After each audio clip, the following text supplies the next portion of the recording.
Hey guys, it's Sarah, and today is BookList Thursday. This is a video series I do with my friend Lindsay over at Lindsay's Little Library. And every Thursday we bring you some sort of list or book topic that we feel like talking about for the week. And this week, we're going to talk about some books that are good that came out in the 1900s. Because apparently that's a thing now, where it's the 1900s. Gag. But we're going to roll with it. I'm going to talk about books that came out in the 1990s. And these are books that when I was doing my research, because I had to kind of look, because I was thinking about books initially and I was like, oh no, those came out in the 2000s.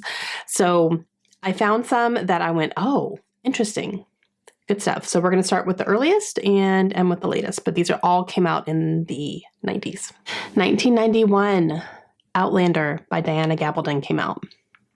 And we all know what a huge series this is now, especially because of the television show, which is so good. And this is a series that is still going. She's still writing this series. I believe there's one more coming out. And I believe that she has said the next one will be the last one. So I think it's tying up. But I have read this series, not all of them. I think I've read the first 5. The Fiery Cross was the last one that I read. I think that was number 5. And there's 9 currently out.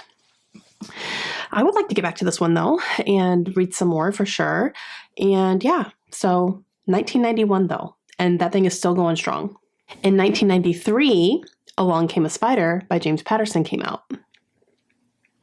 The first book in the Alex Cross series. And that thing is still going too. That man is still writing that series. Oh, there's like 5,700 books in that series. There's not. There's 20 something, maybe even into the 30s at this point. And yeah, so that started in 1993 and it really took off. And this is another one that has a series of movies based on the books. The first one is Along Came a Spider. And I remember watching Kiss the Girls and I thought that was really, really good. But yeah, so the movies have been great. Morgan Freeman plays Alex Cross and it's great. And yeah, I did read some of this series. I started kind of reading them. And then I think the last one I read was Violets Are Blue, maybe. I think that's kind of where I stopped, but I just kind of lost interest. And then I realized how many were in the series. I was like, I'm good. I'm okay. I get the gist of Alex Cross. So, I did read Trial, actually. Alex Cross's Trial. I think I read that one because it was sent to me for a book exchange. And yeah, so I did read that one. But other than that, yeah. But again, still going strong, 1993. Okay, 1996, The Notebook by Nicholas Sparks came out. That was a very, very popular book and then a very, very, very, very popular movie as well. And actually, The Notebook is kind of being brought up again right now because Britney Spears was in competition to play the female role in that movie. And then she ended up losing it to Rachel McAdams. But there's been a lot of talk about her audition and how great she was and she almost got it and all this stuff. So that was kind of interesting. So people are talking about The Notebook again a little bit. But yeah, that book was fantastic. I loved that book when I read it. I also loved the follow-up called The Wedding. That was really great too. And I've read some more Nicholas Sparks since then, but have since broken up with him. So I loved those two. And then I also really loved Safe Haven. So those 3 books by him are really great. Everything else that I read by him, I don't remember because they all feel like following the same type of formula. And that's what I was getting nervous about with him as I kept reading. And that's exactly what started happening. So I was like, I'm good. I'm okay. So I don't read him anymore. But those 3 books are fantastic. And yeah, so 1996, man. Also in 1996, a big one came out. Game of Thrones by George R.R. Martin. The first book came out, and now the last book won't come out. How long have fans been waiting for the final book in the Game of Thrones series? It's never coming, guys. It's just not going to happen because he's still writing. There are books coming out by him that are still coming out, and it's not the last Game of Thrones book. And I'm like, bro, we know you're writing. We know you're okay. Let's go. Like, what's going on?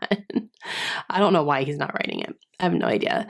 But Yeah, the first one came out in 1996. And then obviously it was a popular series anyway, but then with the show, it just completely skyrocketed and made the books popular again as well. So, but I did read the first one and loved it. It was just like the first season of the show. So it felt like watching the show over again for me. I have not continued because I would like a conclusion.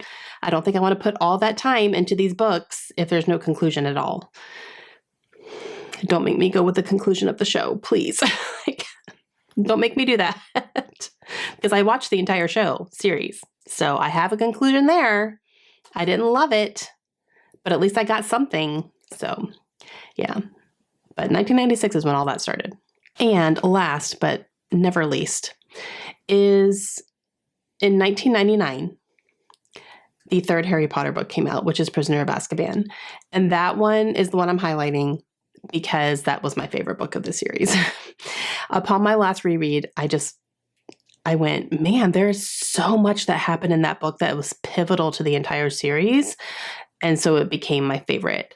My kind of sweet spot with Harry Potter is 3, 4, 5.